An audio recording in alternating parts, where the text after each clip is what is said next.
The Philippines is a rich country. However, ang pangit lang, may mga namumuno sa ating bansa, sa bansang Pilipinas, sa bansang Philippines, na napakasakim. They're all greedy, just like what Jessica Soho mentioned, or the mayor of Baguio. Okay? The current population of the Philippines is 116,898,979 as of Friday, August 15, 2025, based on Worldometer's elaboration of the latest United Nations data. The Philippines 2025 population is over 116 million. Grabe, no? 116 million.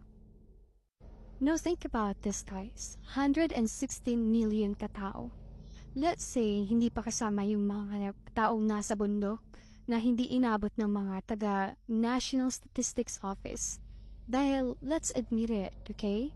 Yung mga tao din naman nasa sa NSO, hindi naman talaga napupuntahan lahat ng mga taong yun. Especially dun sa mga taong inaccessible na medyo nahihirapan silang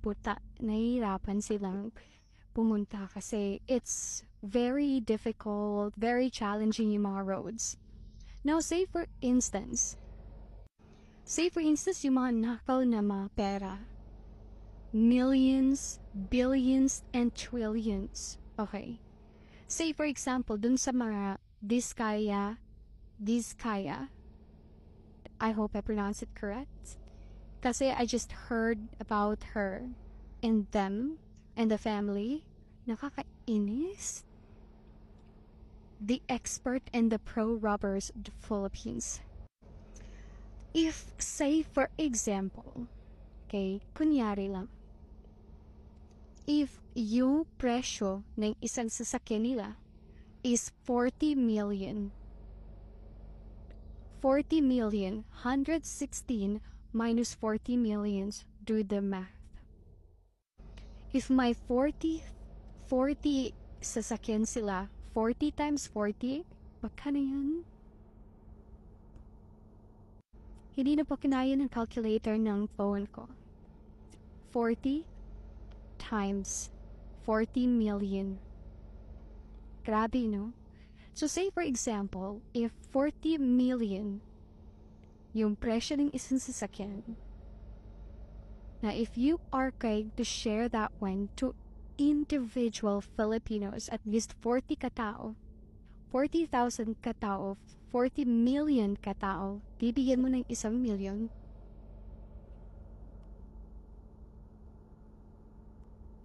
You're not just helping the people. You're helping the Philippines. Kaso dahil sa kasakriman nyo, kaya ayan, binabaha tayo. Napapangit nyo. You are such an expert, a pro, robbers, and thieves of the country Philippines.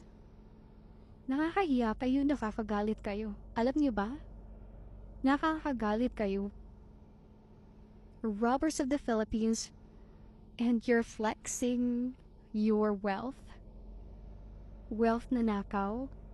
Mayaman mo kayo sa balat niyo. Ang gabadad niyo.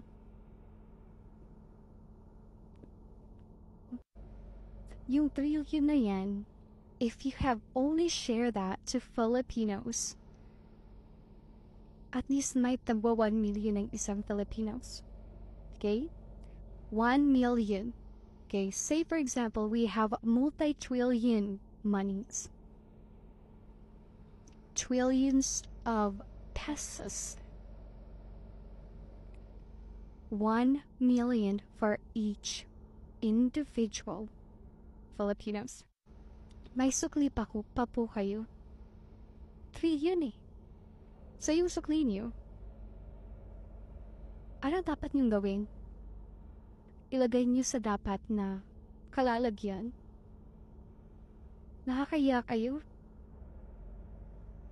Nakakahiya kayo. You're the BS. Karma will be on your way. Yes? Magbaldas pa kayo ng pera ng bansa? Magbaldas pa kayo ng pera ng bansa? Please. Dahil bukas, aabutin kayo ng karma. Alam niyo ba yun? Robbers.